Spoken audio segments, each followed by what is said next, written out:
Record it. Awesome. So thank you guys for coming. I get all nervous that we push record, but this is, obviously just because Kayla and Tanner are both gone. I am filling in, and I know Jen has some good info she wants to give tonight too. So thank you guys for coming. And on a holiday, I don't know if you guys had today off. Happy Martin Luther King Day. So first, a few things I wanted to just go over before we go into my topic, which was the Eat, Pray, Love webinar that I was on, which is not Eat, Pray, Love, the author, Elizabeth Gilbert. And then I also had one or two things just for my Super Saturday, and I know Jen had that too. So, but first I was going to talk about the Team Cup. Now I was going to pull it up, and then it was 6 o'clock already. But from my memory, I was just going to go over what Team Cup was from last year. And I know Kayla Riley posted a little picture of what Team Cup is. And I just want to remind everyone that we need to start thinking about that and start forming teams. Correct me if I'm wrong if you've read the post, but I think it's 5 people per team. Yep, 5. Okay. 5 people per team. Just the leader needs to be an emerald. And that's the only, and I don't even know if that's a hard rule, or can it be any coaches? I think there can only be 1 diamond on the team. Only 1 diamond. 1 diamond. Okay. I knew there was some sort of coach qualification. So only 1 diamond, and that shouldn't be a problem. So, talk to your coaches, figure out who you want to kind of team up with. It doesn't have to be anything, you can team up with other teams as well, but I'd love, sure, we'd love to keep it all in the Fit Rock Club, but it does have to be 5. And to do that, you just have to go register, and I believe they sent you an email. And there's, I'm sure, an FAQ. So definitely check the FAQ. And if you're listening to the National Wake Up Calls, they're telling you there as well. I haven't listened this week because I listen to them on Tuesdays. But does anyone have any questions on that I loved the info or? Good? Cool. And I know one of my coaches, she's not on. Hopefully she watches the replay. Challenge group. So I guess I'll explain what Team Cup is. It is just a nice little friendly kind of competition, and just a way to really rally within our teams and as a big network and as a whole. February is a busy month. Gym memberships, people stop going. We want to still help people in the month of February, and that's just the idea. It's Success Club, same concept. It's not like you have to run a specific challenge group with these people, but it can look like that if that's what you want it to look like. But it's not. It has nothing to do with the challenge group. So it's just about helping more people and really just teaming up to kind of do that together to kind of push each other along. So hopefully that makes sense for her. So, okay. And then my other thing was just that I'm going to talk to Kayla G about running this boot camp for new coaches, and I'm stuck between new coaches and just coaches that need a little kickstart. I know we have a lot of new coaches within the Fit Rock Club as well. And Jen, I think you had Kayla G had a few new coaches, and so there's just a lot of new people coming in. And the biggest thing that I've noticed is getting people to emeralds, getting people to post on social media. Keelan did an awesome job, and she told us about that the other night. Yay. She shared her story, and I think that's something that we need to have more camaraderie with, and just cheering people on and having the accountability as a coach, not just as a challenger. And I think that'll really help bring on new coaches and just really help them see success. We want you guys to stick around for the long haul. So that boot camp, I'm going to probably call it boot camp. I'm shooting to start on the 23rd. Now that might be a little bit, I can't think of the word, little crazy of me to say that it's next Monday, but just be on the lookout for that within the team page. I'll let you guys know. Do you guys have a preference, Facebook over the app for this type of a group? I love the live feature in Facebook, but I know we have so many groups. Anybody have a preference? Facebook. Okay. Anybody else against Facebook? I think the other thing you have to consider too is if we are going to do video, there is that extra step where you have to upload it to YouTube, get the link, and then download it to the tracker app, which is a pain.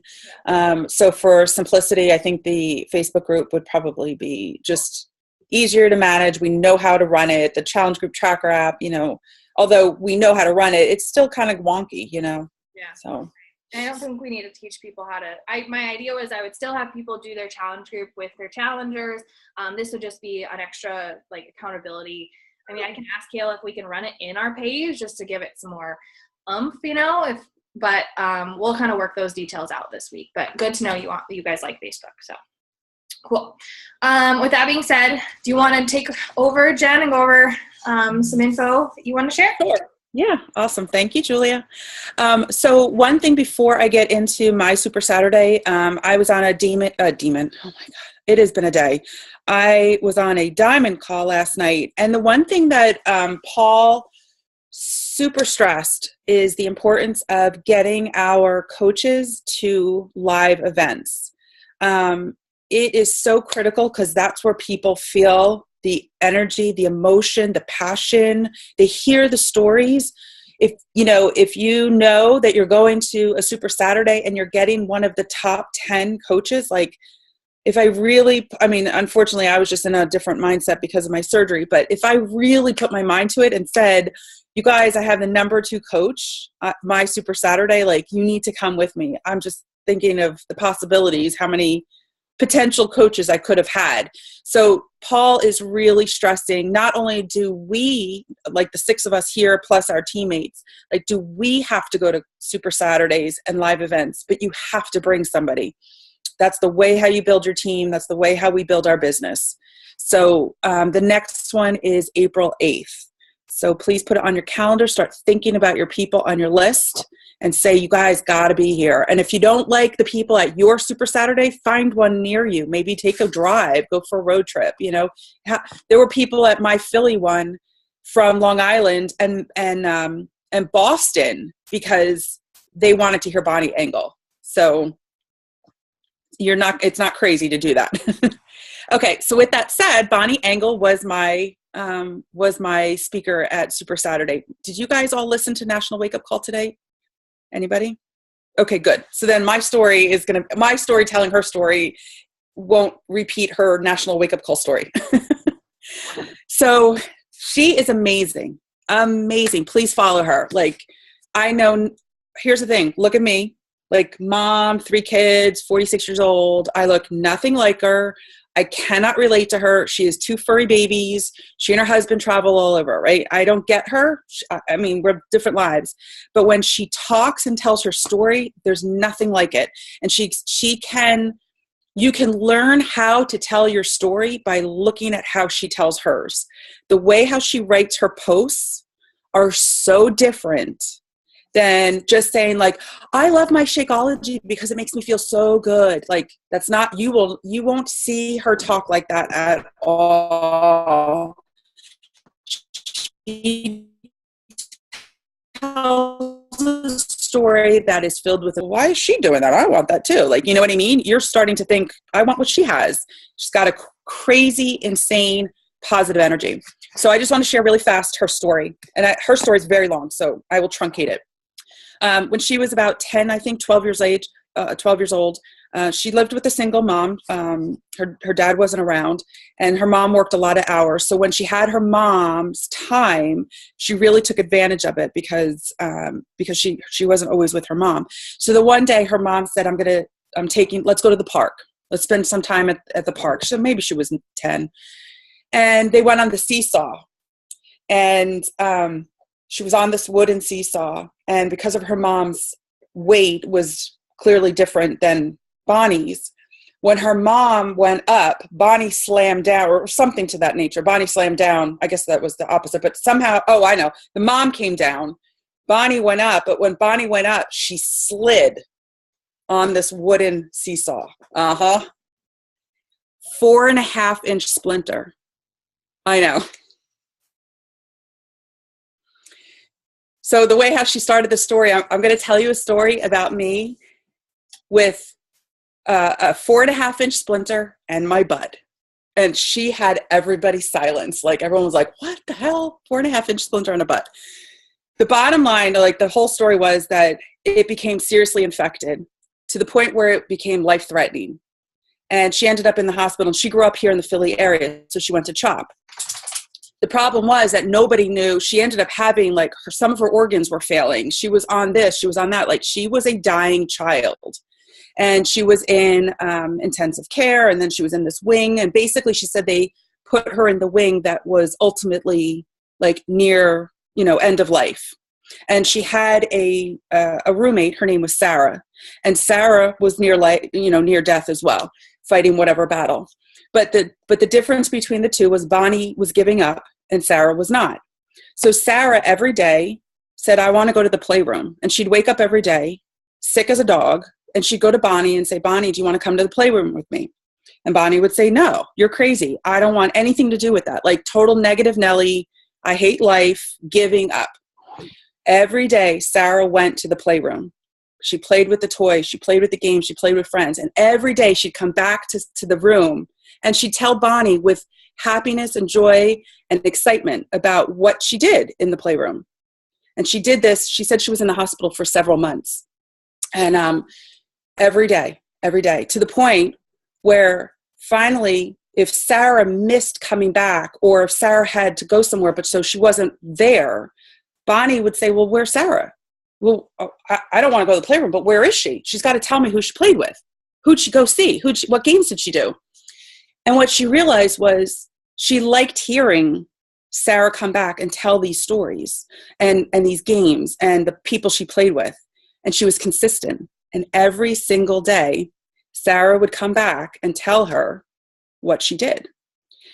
To the point where then Bonnie said, well, I want to do what Sarah's doing. I want to go to the playroom. Ultimately, Bonnie got better, clearly.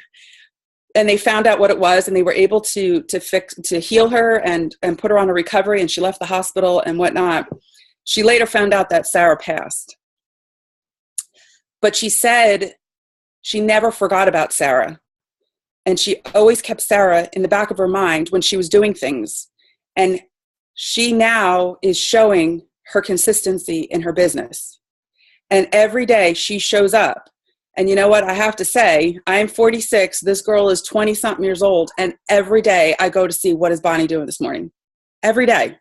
I have no idea who this person is. But I'm following her because I love what she's posting. And if I can share with you guys, I've been doing this business for now 3 years. And it took me 3 years to get a message across. And it's her message that finally literally smacked me upside my head. I've heard it across the board. I've heard people talk about it, like blah, blah, blah, blah, blah.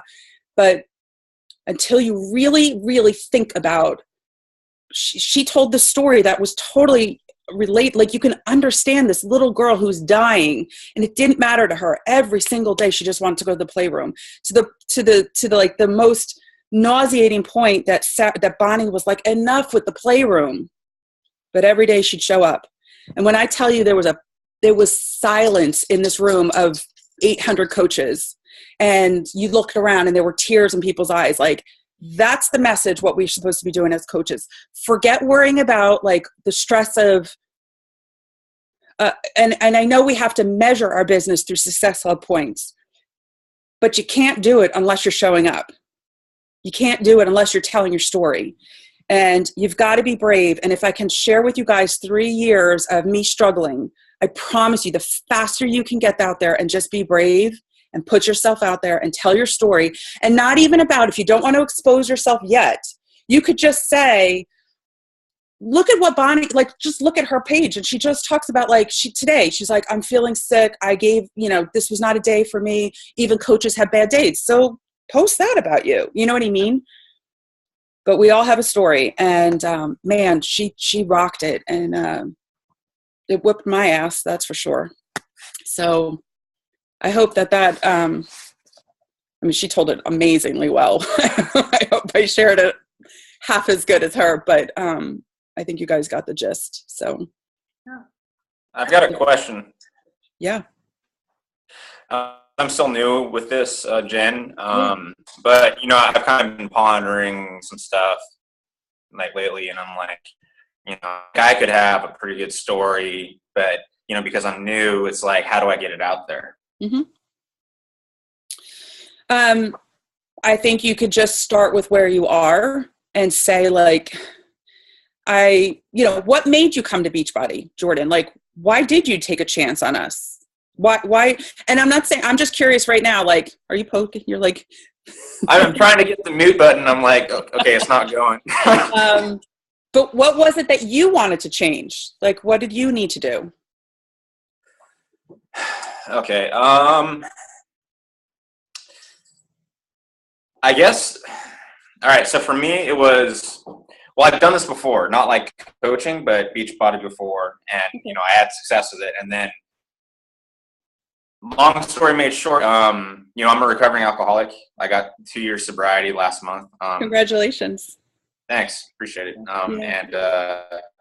And me running the show, I went downhill quick, not just with alcohol, but with my overall life. Like, I just hit rock bottom, and I didn't know what to do with my life. And then that's when I started. I got to keep it anonymous, but I worked a program, and I still work the program. And it's funny. I don't know how exactly it happened. Kayla could probably tell you more, but just one day, like, me and her were like chatting, and then she's like, "You'd be a great coach." I think I just talked a little bit about myself, and then she's like, "You'd be a great coach. Not only a good coach, but I think you would like this program." And then ever since I started doing the program, like the challenge of Court of Force, I think that was back in November. Mm-hmm. And then I forgot how great it was doing this. Like, not just because I was always like, "Oh, I'll just do bodybuilding and I'll be fine." But like, once I started doing this, I remember I forgot what it was like to do workouts that woke up, side muscles in your back, little muscles in your hips, like. And I was like, wow, I feel more alive, more awake. And I think that's why I like being a coach now. It's because it's like, wow, I feel not only more spiritually fit, but I feel more awake. And also, like, it's kind of nice getting my overall shape back. Yeah. That's a great story. Awesome. Like, that in itself is your foundation. So now from there, you can say, when I'm ready to come public about my recovery, that's what I'm going to do. When you're ready. Not everybody, it took me 3 years to come out that I suffered depression. I was not ready to share that at all. Mm-hmm. But you've done Beachbody, so you believe in the program. You can talk, there's that component. Then there's the component of purpose. Like, I hit rock bottom. You don't have to talk about what it was. You can just say I hit rock bottom, and I needed to do something with my life. And where can I go to do something? And I just want to read something. I don't know if you guys listen to Darren. I'm so sorry, Julia. I know, like, we can end and like come back in the Zoom, like, if we go over. But I like that this is organic, so I hope that's okay. I listen to Darren daily on my phone. Every day he sends a text message, and sometimes it's a video clip and sometimes it's audio. And today, maybe this was for you, Jordan. It was, the canvas of your life is blank. No matter your past, your future is absolutely spotless. You can paint a completely different picture tomorrow. Your past does not have to equal your future. If you don't like the story of your life, then rewrite it. Make now your turning point. You are the most gifted, talented, powerful person. The only thing holding you back is courage.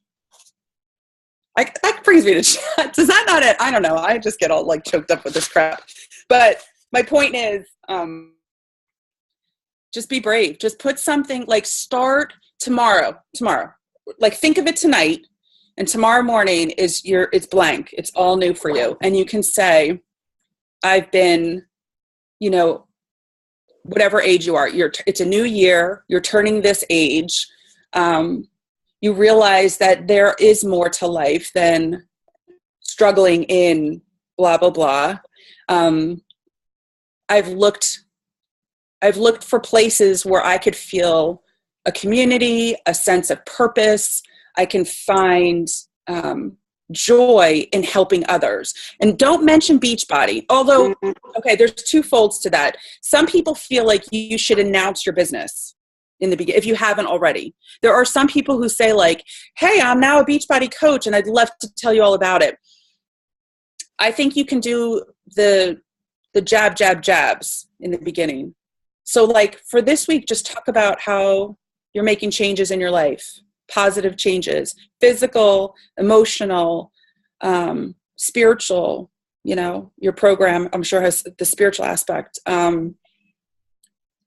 We all take steps, you know, you can play on that. Right. Steps towards, or steps on a journey, whatever your journey might be. But in order to improve yourself, you have to risk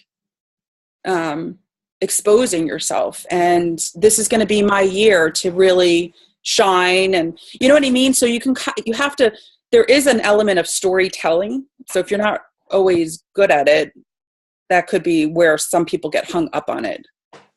But I think just the best suggestion, and I don't know if Kayla recommended it, but the best recommendation I can give you is tonight after our call, take a piece of paper and write your story. And then just highlight a couple of things in there that you're willing to talk about. And in each of those highlights, you can take that as a post. It doesn't have to be your whole story all in one post. Build on your story. If I can give one suggestion too, this is all good content, is that with Caitlin, I helped you kind of like, I hope it helped, is just to, I think you did on a Word document, just kind of was starting some stuff, and you sent that over to me, and I wanted to just kind of read the wording and just, you know, if you wanted any help with that, like, but it all sounded awesome, you know, so that was, I think, helpful. And then I said to share it with the team. And I think that's something I would love to see more of, you know, if you know that, like, okay, hey, just so you know, like a really long post, like, you know, so say Jordan, you put out your long story, you know, maybe that would just be a feedback comment. Like, this is awesome, but you have 7 posts in here. But, you know, but then that's awesome. You know, your story is probably off, you know, great, but it's just kind of cool to, and share that with other people. But yeah, just start brainstorming, because every day I have like 2 big topics that I want to talk about, and I'll post it or draft it. It's funny though. Sometimes I'll be like, oh crap, but now I have 2 more that came up that are, they'll take the timeline spot. Now tomorrow I'll use those other posts. But does that help at all? Do these tips help? Just because you're new story. I think absolutely. Like, I already have like some ideas, and not to go like into full detail, and I want to make sure you get to say what you need to say, but you know, I chair meetings a lot. I'll just say it, I'm in Alcoholics Anonymous, and I believe in attraction rather than promotion with anything, rather than shoving it down your throat, you know. But so I chair a lot, and I say my story a lot. So like, telling the story is actually not going to be the hard part for me. It's just taking that risk and saying, here's who I am. Yeah, it's a risk. Yeah. But you will be so much more relatable. All of us here have been in some form in our journey. Julie and I have been here the longest, so you can back me up on this, right, girl? Like, we have hid behind the shield of Facebook because it was hard. Like, you don't want to expose yourself. But the sooner you can put yourself out there, I promise you, the faster you're going to have a following. There are going to be people, and those are the people who you want to attract anyway. You don't want to attract people who are like, good job, Jordan, you look great. Like, maybe you do, but you want the guys who are going to be like, dude, you said something and you touched me, and I kind of need to share something. Can I private message you? And then they're going to private message you, and they're going to tell their story to you, and you'll be like, holy shit, like, dude, we got to work together. And that's how you build that relationship, because your market is completely different than my market, which is completely different than Julia's, completely different. You know what I mean? So the only way that people are going to know who you are is by sharing who you are. This is a great lead-in for me. I have a quote here. I might jump into the topic here, but it's here. She said, the most vulnerable times of your life, you discover and like you open up the actual truths about yourself. And the more you share that, the more people you will touch. You know, this girl wrote just a little backstory on Elizabeth Gilbert, Eat, Pray, Love. I don't know how many millions it's brought her, how many millions she sold. She's a movie. She also wrote Big Magic, which is a great personal development book. But she, you know, she started when she was 19 years old. She said she wanted to be an author. She's written 7 books. Only 2 of them got published. She is divorced, has anxiety, depression, and she's authentically herself, and that's what relates to people. So just kind of remember that and everything. I mean, there's stuff that I post too that, you know, we do hide through Facebook. I'm just kind of relating to what you said, Jen. It's funny, like I have to now kind of, it's a gut check for me to remember, like I hide through Facebook still, and it's still something I kind of think about, like, I do have some, like, you know, skeletons in the closet that if I would open up about them, I think I would be super relatable. I just think back to an Oreo post. Who doesn't love Oreos? I remember 2 years ago in college, just to get my, I'm not perfect. Perfect's boring. That's something else I highlighted. But 2 years ago, like I was that girl that would eat a box of Oreos literally in a sitting.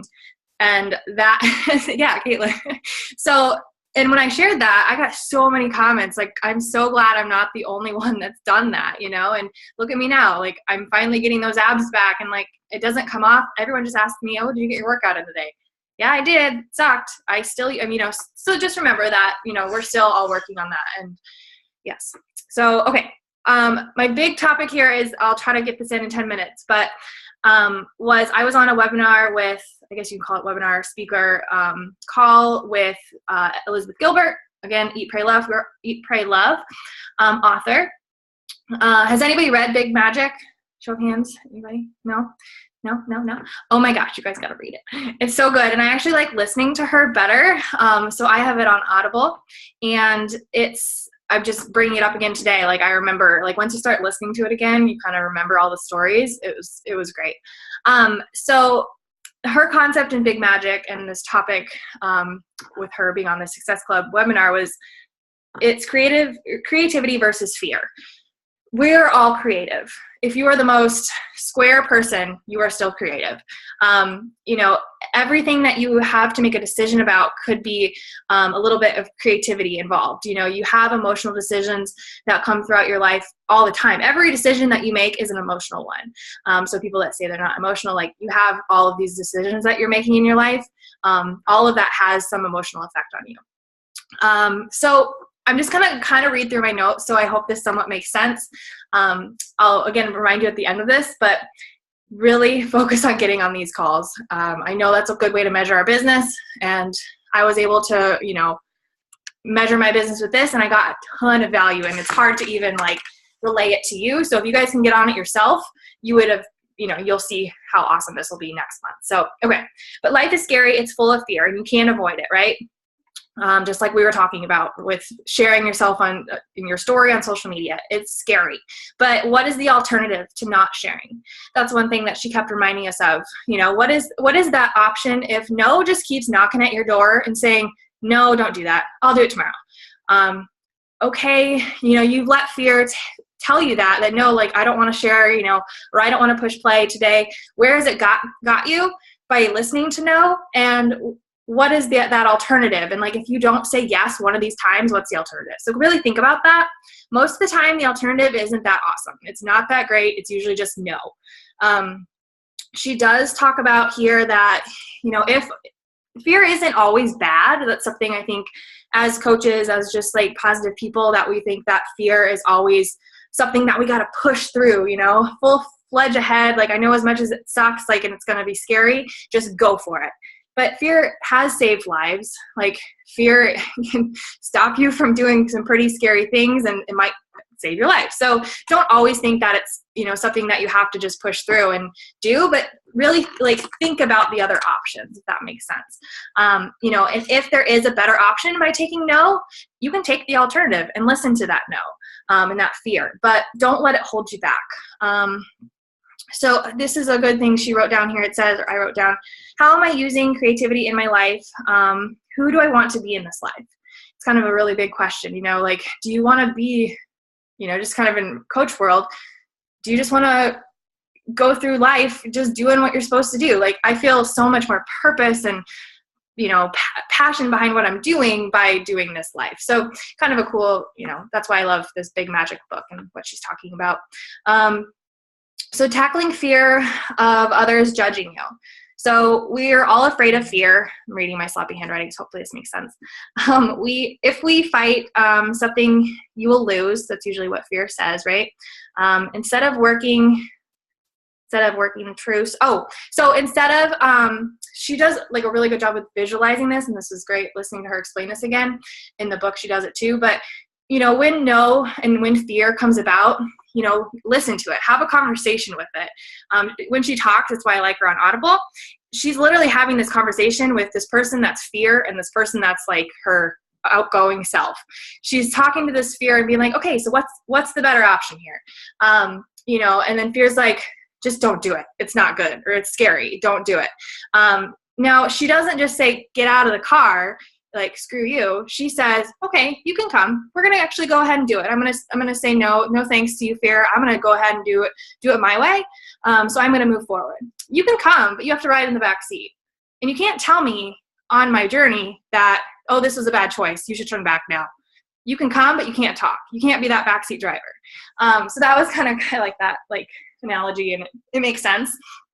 So I kind of think of that a lot now when I'm, you know, thinking of some scary things that you have to do every single day. Okay, that was the 1 page of notes. Hopefully this goes quicker. Okay, what are you doing in this business? How are you going to make a living? Who has thought of that? Like, I get that every day, not every day anymore, but mom and dad question what I'm doing. I'm full-time Beachbody. I mean, that's something that she had as an author. How are you going to make a living at this? And it's something that the point of, I would do this every single day if I didn't get paid for it. And I think that's something that you guys should, or like everybody should strive to do, whether that being a Beachbody coach or just having that that passion that you really love to do. Do it if no one was looking. You know, she loved it so much writing that she was going to do it anyway. She had the joys of engaging with it and just doing it. So we can do that with coaching too. Stop setting expectations. I love this one. I look back at my goals from last year. I've been here this is like my 4th year, John. Here forever. I think my first year at Summit, oh my God, I went with this one girl. She's not even in the business anymore. I'm going to be 15-star diamond by next year. Do you guys know what even that means? It's not impossible, but it is very hard to do. Like, in a year is almost impossible. But I thought that was like my goals, and just the point behind this is I set some big goals and I don't always achieve them. And I kind of get down on that sometimes because I set all these high expectations and it's like, wah, wah, wah, didn't get there.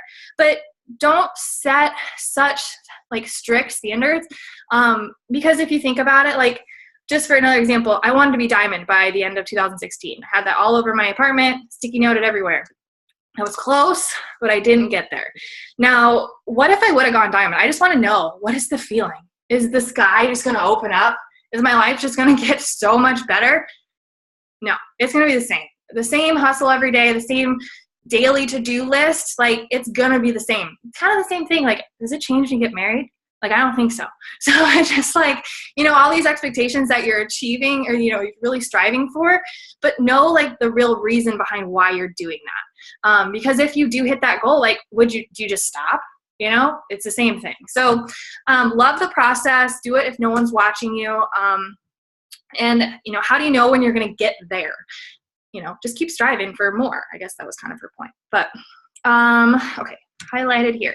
So she got rejected a ton of times, 7 books that she's published, or not published, she wrote, but only gotten 2 published.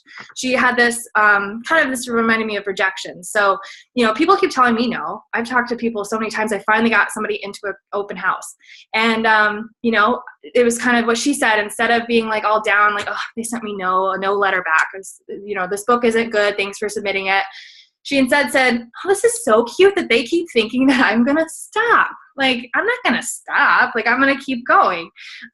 This is what I love to do. So have that mindset instead of, screw her, she gave me another no. Or, like, I don't know how to reach her. Really channel that energy and think like, well, I'm going to ask again. Like, it's not going to kill me. So I thought that was good. Okay. This one's kind of relating to what you were talking about, just being a little scared and everyone's fearful of sharing themselves on Facebook, social media. Okay, so I always compare myself to other coaches, even us, just like we want to be like Bonnie Engle, right? We can be like her, but just remember, like, you are who you are, and that's who you need to be. Don't be like anybody else, but you can learn and just like how they tell their story and stuff like that. There's a fine line between you know, oh, this person's my role model, or, oh my God, I want to be Chalene Johnson, which I still struggle with every day. But, you know, so know that fine line, but really know that this is her quote. It says, you will live a better life, living your life your own imperfect way and being imperfect than living not your own life. That was kind of a sloppy quote, but do you guys get the point? Live your life, even if it's a little imperfect, because it'll be a better life than you trying to live Bonnie Engle's life, or, you know what I mean, or Chalene Johnson's life. You know, people need to relate to you. I do this all the time. I see these awesome posts, which reminds me to put my blinders on all the time, but it's hard, you know, just to kind of copy the post, change it a little bit. But is it really what I wanted to say? You know, think about that when you're kind of reusing posts that you see.